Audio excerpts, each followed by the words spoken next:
एक शाम प्राची टीवी पर सीरियल देख रही होती है। तभी उसकी सास वहां आती है। अरे सीरियल में तो ऐसे मग्न है जैसे आज रात का खाना पड़ोसी आकर बनाएंगे। मुझे पता ही नहीं था आपने अपने बेटे की शादी पड़ोस में भी की हुई है। हैं? मतलब? मतलब इस घर में सारा काम बहू ही करती है, आप तो सिर्फ खर्राटे मारती हैं। अच्छा जी, फिलहाल तो तुम आराम फरमा रही हो, चलो जाओ, ये मेरे टीवी देखने का समय है। आहा, इसीलिए मुझे भगाया जा रहा है। सॉरी, अब तो बिल्कुल नहीं जाऊंगी। प्राची की इस बात पर दोनों सास बहू के बीच टीवी रिमोट के पीछे बच्चों जैसे छीना झपटी शुरू हो जाती है, जिसके बीच श्लोक भी काम से घर वापस आ जाता है। आज मेरी चूहे बिल्ली की जोड़ी किस बात पर झगड़ रही है? अरे तेरे बीवी मुझे टीवी नहीं देखने दे रही। अरे तुम्हारी मम्मी मुझे खाना बनाने के लिए फोर्स कर रही है। अरे वाह, ऐसे बेतुके रीजन पर तो बच्चे भी झगड़ा नहीं करते। अरे मुझे कुछ मत बोल, सब इसने ही शुरू किया है। हाँ हाँ, जैसे आप तो बहुत दूध की धूली है ना। अरे बस, दोनों चुप। प्राची जाओ, खाने की तैयारी करो। और माँ तुम छोड़ो, तुम्हें क्या बोलूं, शांति से अपना सीरियल देखो, मुझे दोबारा लड़ने की आवाज सुनाई नहीं देनी चाहिए। ऐसा बोलकर श्लोक वहां से चला जाता है, जिसके पीछे पीछे प्राची भी कुछ न कुछ बड़बड़ाते हुए रसोई में चली जाती है। हाँ हाँ, सासू जी को तो कुछ बोलेंगे ही नहीं, बस मुझ पर ही हुक्म चलता है, खाना बनाओ, जैसे मैं इनके घर में खाना बनाने के लिए आई हूँ। इसी तरह शाम बीतती है और रात को श्लोक और प्राची की सास खाना खाकर सोने चले जाते हैं, लेकिन प्राची गुस्से में कुछ खाए बिना काम में ही लगी रहती है। इस घर में किसी को घंटा फिक्र नहीं पड़ता, मैं खाऊं या भूखी रहूं। प्राची कुछ देर के लिए रसोई से बाहर जाती है और जैसे ही वापस आती है तो वहां दूध का भरा ग्लास देखकर हैरान रह जाती है। फिक्र पूरी है, बस दिखाना नहीं है। प्राची दूध पीकर सोने चली जाती है और अगली सुबह एक बार फिर सास बहू का कार्टून नेटवर्क स्टार्ट हो जाता है। ये तुमने ही किया है। अरे अजीब जबरदस्ती है, मैं बोल रही हूँ मैंने कुछ नहीं किया। दोनों ने मिलकर पूरे घर को पागल खाना बनाया हुआ है।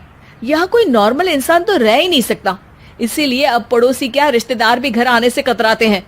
और सुन बेटे, तू भी चंगा, तेरी माँ भी चंगी, तेरी बीवी भी चंगी, रिश्तेदार। हाँ जी, आपको नहीं पता क्या, गंगाधर ही शक्तिमान है, रिश्तेदार ही। हाँ हाँ, बस समझ गया। कभी जानवरों जैसे लड़ेंगी तो कभी जुगलबंदी करेंगी। भाई मैं आप दोनों के बीच में नहीं फंसना चाहता। सास बहू की इस मनमौजी जोड़ी से परेशान होकर श्लोक अपना सिर खुजलाता वहां से चला जाता है। चलो अब मैं भी कीर्तन में जा रही हूँ। इस पर जैसे ही सास कमरे में अपना पर्स लेने जाती है तो वहां नाश्ते की प्लेट रखी देख मुस्कुराने लगती है और नाश्ता करके घर से बाहर निकलते हुए कुछ पैसे टेबल पर रख जाती है, जिसके कुछ देर बाद सिलेंडर वाला घर आता है। ओ मोरी मैया, मैं सिलेंडर के बारे में तो बिल्कुल भूल ही गई थी। घर खर्च के सारे पैसे भी मम्मी के पास है और श्लोक से बोला तो उल्टा 4 बात सुनाएंगे। प्राची ये सोच ही रही होती है कि अचानक उसका चेहरा चमक उठता है और वो घर में आकर इधर उधर देखने लगती है।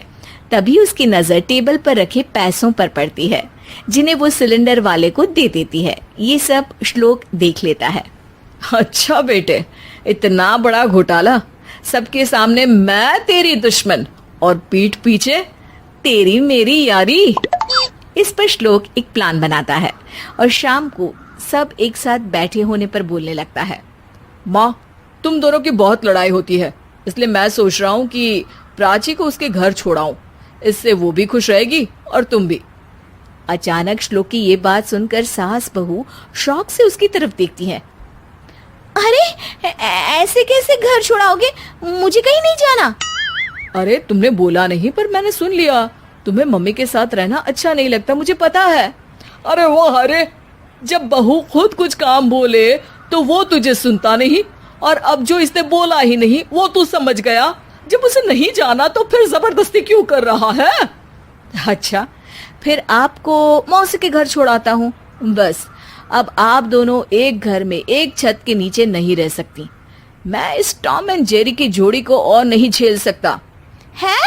ऐसे कैसे नहीं रह सकते? तुम्हें इतनी दिक्कत है तो तुम्हारा बोरिया बिस्तर पैक कर देती हूँ, लेकिन मम्मी जी कहीं नहीं जाएंगी। बिल्कुल यही सुनना था मुझे। अगर दोनों में इतना ही प्यार है फिर हर वक्त ये लड़ाई का नाटक क्यों करती हो? देखा मैंने कैसे माँ किचन में दूध रखती है और तुम उनके लिए कमरे में नाश्ता रखती हो, और कैसे वो पहले ही तुम्हारी दिक्कत समझकर घर में पैसे रखकर बाहर जाती है। अरे भाई, इतना ड्रामा तो डेली सोप में भी नहीं होता जितना तुम दोनों ने इस घर में फैलाया हुआ है। तू हमें टॉम एंड जेरी बोलता है ना, तो याद कर वो दोनों भी एक दूसरे को बाहर वालों की बुरी नजर से बचाने के लिए हमेशा सबके सामने लड़ते थे, लेकिन अकेले में दिक्कत के समय मदद भी तो करते थे। बस हमारा रिश्ता भी कुछ ऐसा ही है।